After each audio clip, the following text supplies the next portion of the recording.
La seule certitude que j'ai, c'est que je doute. Alors pourquoi je vous parle de ce doute aujourd'hui? Il y a quelque chose qui, au fond de mon cœur, me trouble toujours. Ce sont les affirmations.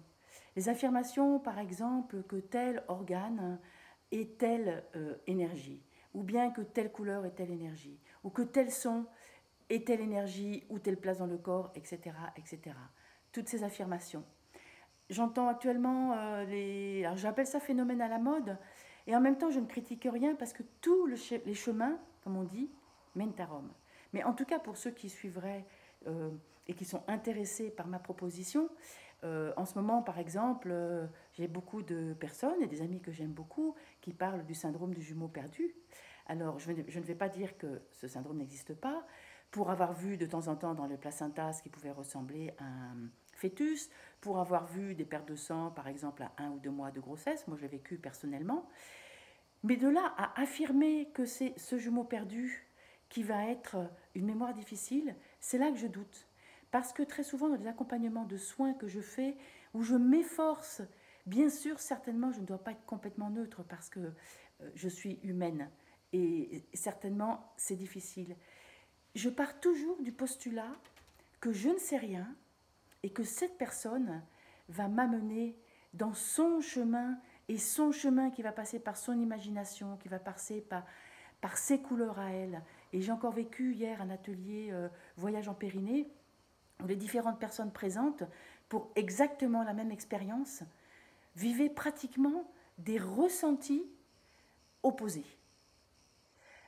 J'ai eu une fois un accompagnement, c'était extraordinaire parce que là où moi j'aurais mis des présuppositions en lisant dans tel bouquin que tel organe voulait dire telle chose ou que telle maladie voulait dire telle chose, heureusement je suis restée dans ça parce que ce qui a apparu par rapport à cette symptomatique de départ, je n'aurais jamais pu l'imaginer. Et c'est la personne qui a amené un sens qui lui est propre et unique. Donc, moi, dans l'accompagnement que je peux faire, dans les stages, etc., je m'efforce d'être dans la musique, enfin en tout cas de laisser la musique de chaque personne se faire. Pour revenir au syndrome du jumeau perdu, par exemple, les enseignements ancestraux, le yoga, tous les enseignements spirituels nous parlent d'unité et de dualité. Donc bien sûr, cela se rejoue dans l'histoire d'un jumeau perdu. Donc ça peut très bien être une façon de traiter la problématique. Dans mon cheminement à moi, si je pars du principe, avec la personne que je veux accompagner, qu'on va traiter le jumeau perdu, j'ai le sentiment de la figer dans un seul chemin.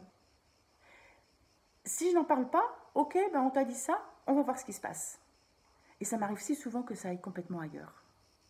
De même que ce postulat, je remets vraiment en question ce travail de Stéphane Grof qui part du principe que la naissance est forcément douloureuse.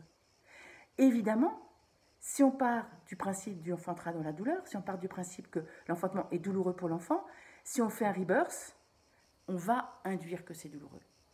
Et moi, dans mon expérience personnelle, j'étais pas imprégnée de ça, je pense, parce que j'ai vu tellement de bébés arriver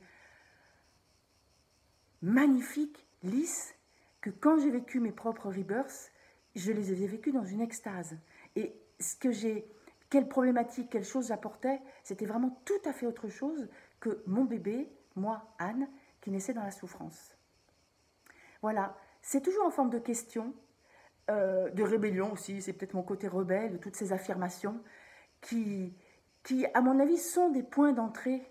Ça m'arrive de prendre, voilà, tel organe ou telle couleur, ah, elle symbolise pour cette personne-là, ça va bien fonctionner, donc dans la bibliothèque, je vais tirer cette ficelle-là, ouvrir le bouquin à cet endroit-là pour aider cette personne-là. Mais pour une autre, ce n'est pas du tout ce chemin-là que peut-être il faut emprunter. Voilà, des questions pour affirmer que la seule certitude que j'ai personnellement, c'est que je doute et que je suis tout le temps en recherche. Et tout le temps en... Oui, ce qui est juste aujourd'hui, on a pensé très longtemps que la Terre était plate et maintenant on sait qu'elle est ronde. Et encore, j'entends récemment des personnes, enfin j'ai capté que peut-être elle n'était pas si ronde que ça. Et que l'univers était peut-être enroulé, et etc., etc., etc. Je pense qu'on ne sait jamais rien. Par contre, on peut accompagner au mieux-être. Voilà, Anne, femme, sage-femme.